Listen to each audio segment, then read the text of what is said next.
So now we welcome back Hamish, who's been out to look at another Mastercraft kitchen. Morning, Hamish. Good morning, guys. That's right. I got to go out with Kristen Reed and meet homeowner Lorraine Rose out at a beautiful sort of bush set property out in West Auckland. Shall we take a look? Yeah, let's do it. Well, now that the kitchen's complete and we're using it, it works out fabulously, actually better than we expected. It's a big area that we can spread out. We've got two young boys, so, you know, their main feature's the fridge, so they're in there and we can still be working without, you know, sort of banging into each other, and we can spread out and use our spaces really well. Kristen, as a designer, what's the first thing that sort of stuck out to you when you walked into this kitchen? The definition of the space. The designer helped work with the builder to put in the return walls, the wing walls, which are jibbed, just like any interior wall, to really define the space in a big open plan room. It doesn't feel like the kitchen's leaking into the dining room and into the entrance. It's really, this is where the kitchen is. Okay, who designed the kitchen?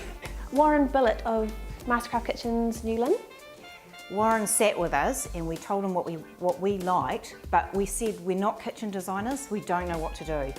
He came up with concepts and ideas, and which just totally changed the original plan, and we loved it from the start. Yeah, so Warren's chosen two materials for this kitchen, which is really fashionable, but it does actually serve a purpose. On the back wall, he's broken it up by putting some open shelves either side of this overhead cupboard, so it doesn't feel so heavy with a big white cupboard on the back wall. It's really breaking it up. And use that same material for the island back panel and side panels to make it look more like furniture from the living room, and use that colour through to the pantry as well. Right, so that then creates depth for us too, doesn't it? Like this continuity of material that's sort of staggered. Yes, it is. It does create depth, especially with running the tiles right through into this pantry scullery area as well. We had regular contact with him, and he changed his ideas sometimes along the way. I thought, look, I've thought about this. I think if you look back to your kitchen, you're going to need to have tiles on both walls, because visually it will look better if you're sitting at the dining room table.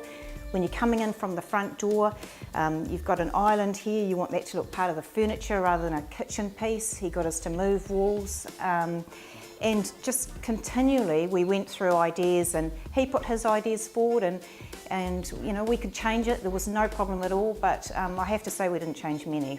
So these clients actually already had all their appliances for something like a year before they got the kitchen sorted. Yeah, and I guess it was a tricky situation because you may not have actually noticed, but there's not a lot of wall space in this kitchen. So by having a wall oven was a bit tricky to try and incorporate. But Warren was really clever and actually put them over here. So creating wall space in a really good working flow and a really good fluid motion in through to your scullery. My favourite part of this kitchen is this electric lift up door. That's so cool. Yes, it's actually not the best part. There's a button to bring the door back down. Out of control. Okay, I mean, this is obviously very cool, but this could help people too in their sort of day-to-day life, couldn't it? Yeah, I mean, if this unit was installed in a home with a higher stud, it makes good sense to be able to press a button to bring the door back down, because you're only using the things on perhaps the first shelf. Well, my favourite part of the kitchen, I love the clean look, the white, I love the electrics on the drawers. I mean, from what we had before, just it's lovely, and we can all use it, and I can spread out, and it's the size, just the workability of it. There was no limit to what he hadn't thought through, to the little stickies over the drill holes, and the detail was more than we could have ever imagined.